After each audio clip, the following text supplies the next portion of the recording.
नेपाली भन्नुमा हामीलाई यदि गौरव छ भने त्यो गौरव पृथ्वीनारायण शाहको कारणले प्राप्त भएको छ। त्यसैले पनि एउटा राष्ट्र निर्माताप्रति आस्था राख्ने, उहाँप्रति श्रद्धासुमन गर्ने काम प्रत्येक नेपालीले गर्नु आफ्नै पहिचान र आफ्नै गौरवको लागि महत्त्वपूर्ण छ। प्रधानमन्त्री खड्गप्रसाद ओलीले ठुलो दबावका कारणले चुचे नक्सा निकाल्नुभयो, जसको हामी सबैले प्रशंसा पनि गऱ्यौँ। तर खुफिया एजेन्सीका व्यक्ति आइसके पछाडि चुचे नक्साको ठाउँमा फेरि बुच्चे नक्सामा जानुभयो उहाँ। यसले हाम्रो विदेश नीति वा नेपालको आन्तरिक निर्णय गर्ने क्षमतालाई पनि कसरी विदेशीहरूले असर पार्दा रहेछन् भन्ने कुरा देखिन्छ। वरिष्ठ अधिवक्ता सुरेन्द्र भण्डारी जो नेपालका लागि नेपाली अभियानको पनि संयोजक हुनुहुन्छ, अहिले राष्ट्रिय नागरिक आन्दोलन समितिका पनि शीर्ष नेतृत्वमा उहाँ रहनुभएको छ। यहाँलाई हार्दिक स्वागत छ। धन्यवाद सर। के गर्दै हुनुहुन्छ अहिले? अब नजिकै चाहिँ पृथ्वी जयन्ती विशेष कार्यक्रम छ भन्ने सुनिन्छ, कता कता के गर्दै हुनुहुन्छ? थोरै त्यहाँबाट अरू विषयमा प्रवेश। हिजो र अस्तिको दिन हामी पर्चा पनि बाँड्यौँ। अस्तिको दिन हामी काठमाडौँका विभिन्न ठाउँमा गएर पर्चा बाँड्यौँ।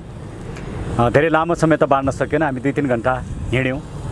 हिजो हामीले पाटन एरियामा झन्डै 4 घन्टा जति पर्चा बाँड्यौँ र अहिले त्यही आन्तरिक तयारीमा छौँ, भोलिको कार्यक्रमको तयारीमा लागेका छौँ।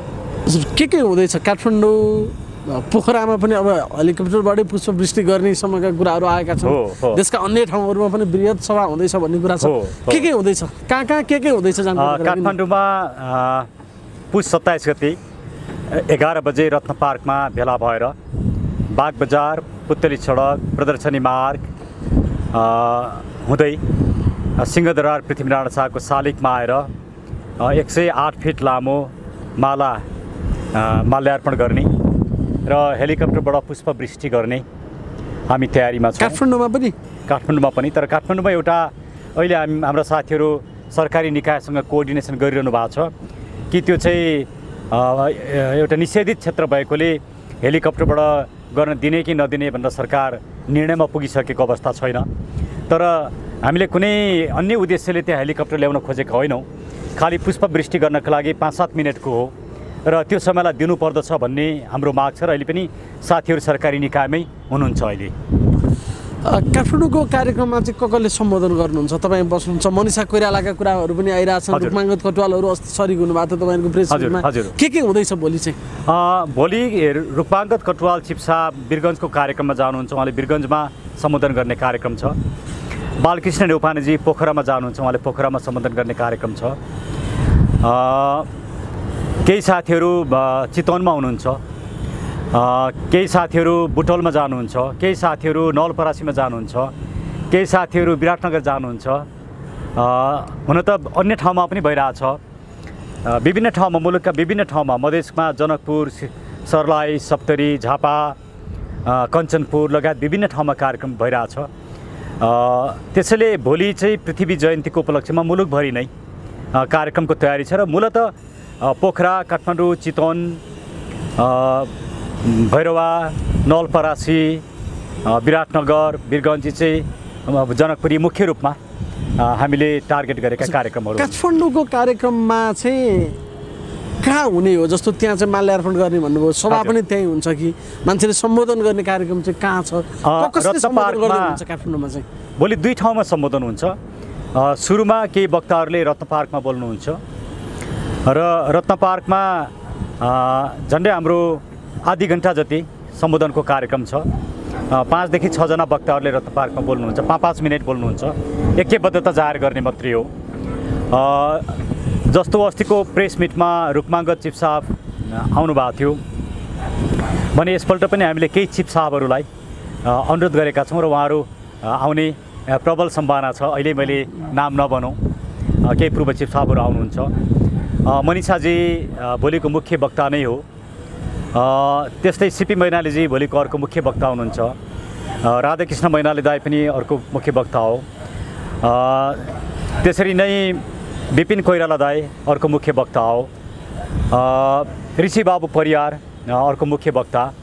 यो चाहिँ हामीले खास गरिकन काङ्ग्रेस, कम्युनिस्ट, राप्रपा र स्वतन्त्र नागरिकहरू सबैको प्रतिनिधित्व होस् भन्ने चाहेका छौँ।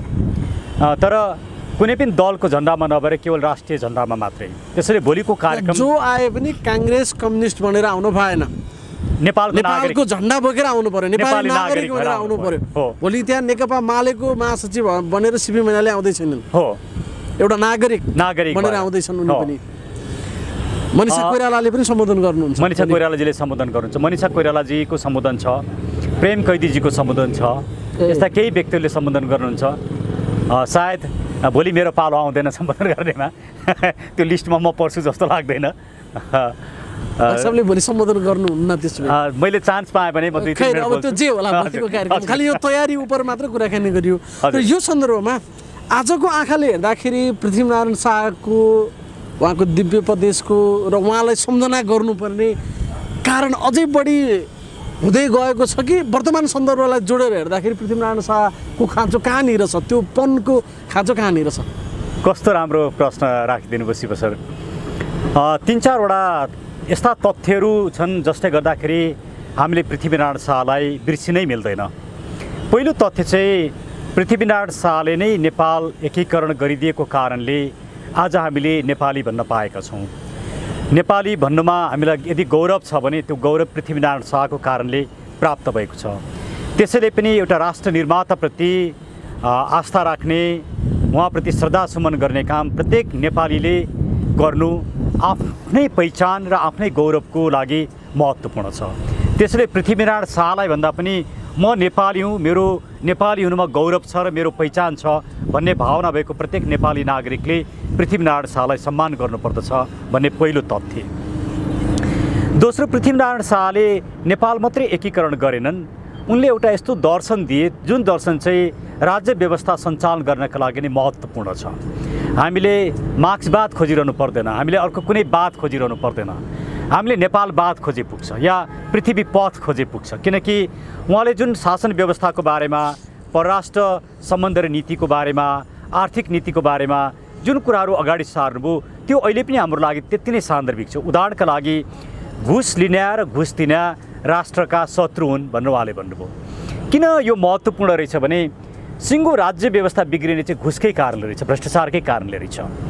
भ्रष्टाचार नहुने हो भने जति पनि हाम्रो बजेट छ त्यो बजेट ठिक ठाउँमा लागु हुन्छ, त्यो बजेट खर्च भएको क्वालिटीको हुन्छ र त्यसले नागरिकहरूले थुप्रै सुविधाहरू पाउँछन्।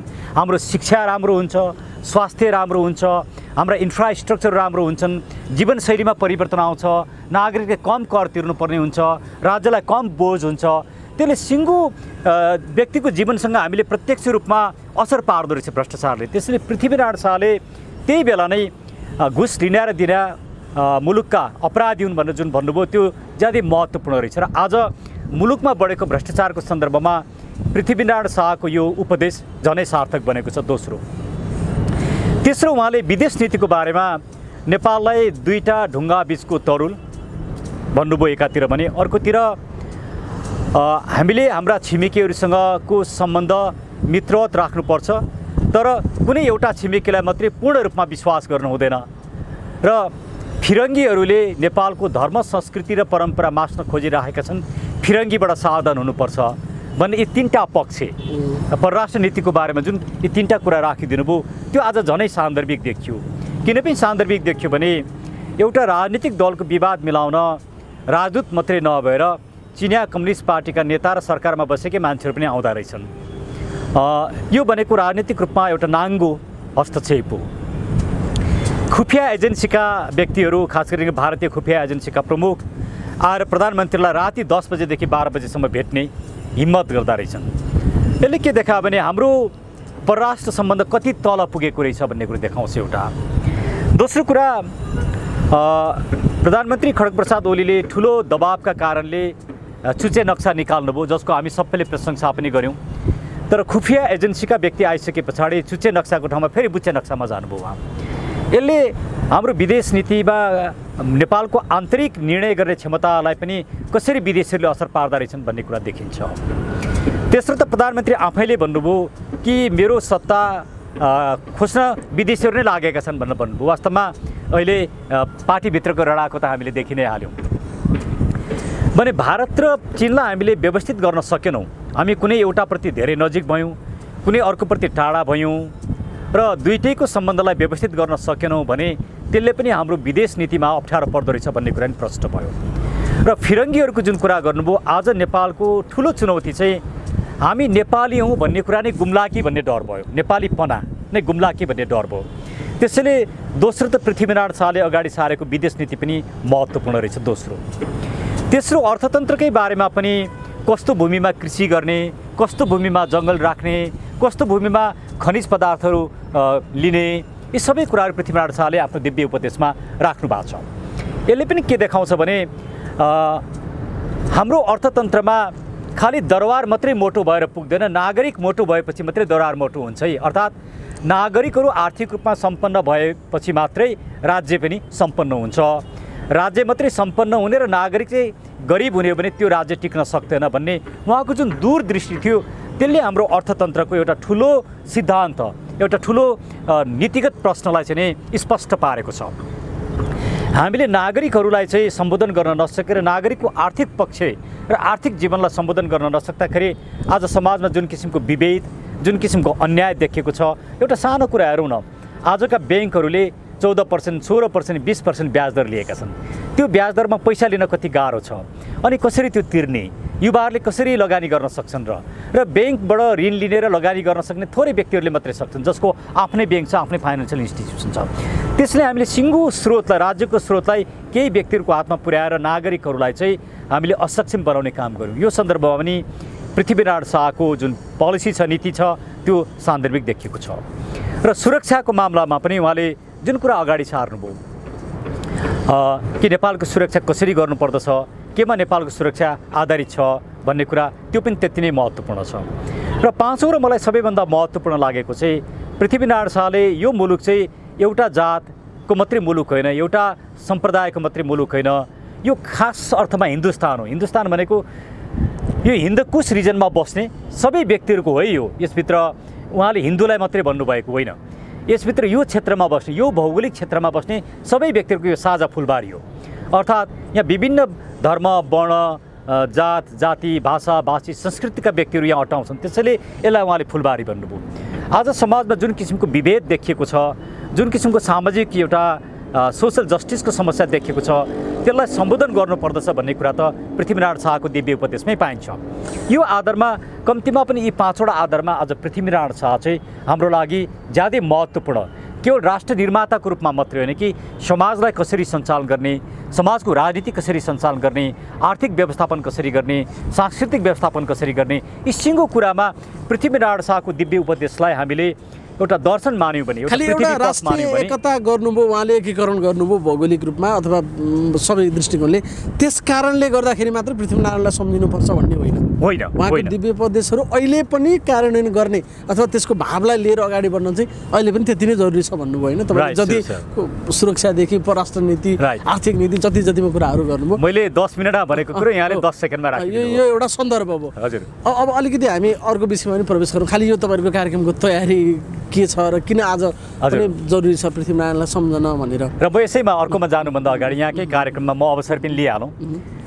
पुस 27 गते 11 बजे सबै नेपाली नागरिकहरूलाई, आफू नेपाली हुँ भन्नेमा गर्व भएका नेपाली नागरिकहरूलाई उपस्थित भएर ऐक्यबद्धता जाहेर गरेर सँगसँगै पृथ्वी जयन्ती र राष्ट्रिय एकता दिवस मनाऊँ भनेर पनि म अपिल गर्न चाहन्छु।